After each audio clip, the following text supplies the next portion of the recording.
Mr. Charles, let we start talking about your main project, Freedom Tower in New York. Someone consider, consider Ground Zero after 9/11 like holy place.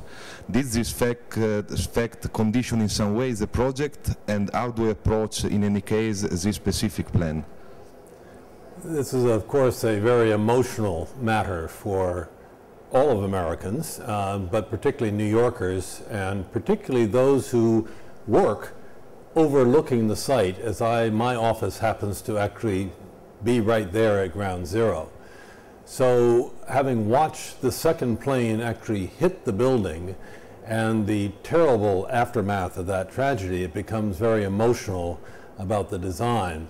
Yes, in a way it has become somewhat of a holy place, but we New Yorkers look at it as an opportunity to come back and rebuild part of our city that was not a very nice place. It was cold and hard and not a friendly place at all.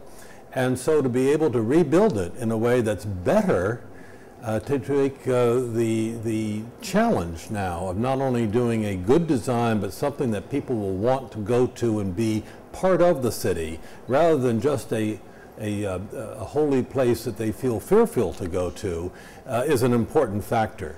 So in this design, we've worked hard to make it, re-stitch the city together to make it open and transparent, not walls around it, not guards or machine guns, but a place of New York that is, people will remember as much better than it has been for the last half century.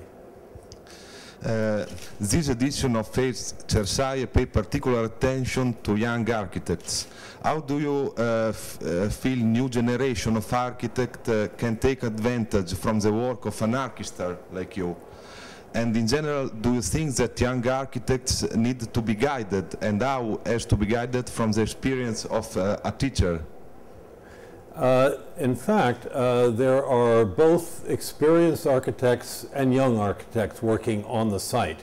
The designer of the memorial, probably the most important space of all, is a very young man who was unheard of before he won the competition to do the memorial, and it's a very good design. The buildings for the new museum from Finland is a young man who, again, brings a new youth and an outlook to it, which is, enriches the overall design. We have many others, from technical people to engineers, a whole mixture, so that age really doesn't matter. It's the question about youthful ideas, the interpretation of what the possibilities are for the future, and in a way to combine these so that we have the very best of experience and of youth. Every day, sustainability in architecture, like in ceramics, is becoming more and more important. But I read also of sustainable design. Can you explain what you mean with sustainable design, and how much important is the role of design, not only for the aesthetic quality of the building, but also for energetic quality, durability, safety, and so on? The quality of design excellence, must always be there. This is what distinguishes architecture from sculpture. Architecture must also be practical, because it's a science as well as an art. So it must be infused, however, though, with always the idea about the quality of the space, both for pedestrians and the landscape and the lighting, in all sorts of ways, in addition to just the pure shape of the architecture.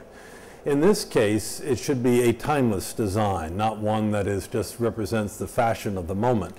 And we've thought long and hard and studied ideas about how to make it iconic on one hand, a good piece of architecture on another, in terms of the users, in my case of these office buildings, will be the very best offices that one could possibly have. So it must be an economic success as well.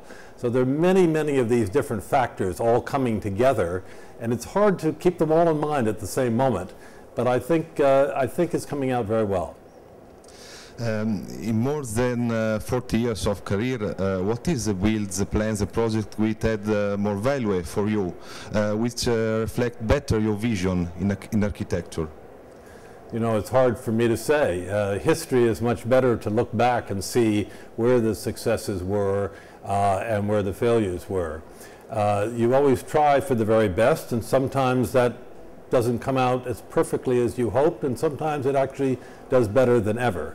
I must say that on the very first building at Ground Zero, which I designed and built, 7 World Trade, it was the last of the 3 big towers to fall down. It came out wonderfully well. It's been a great economic success. The community loves it. It has immediate access to all of the neighborhoods, and the critical design acclaim has been very, very good.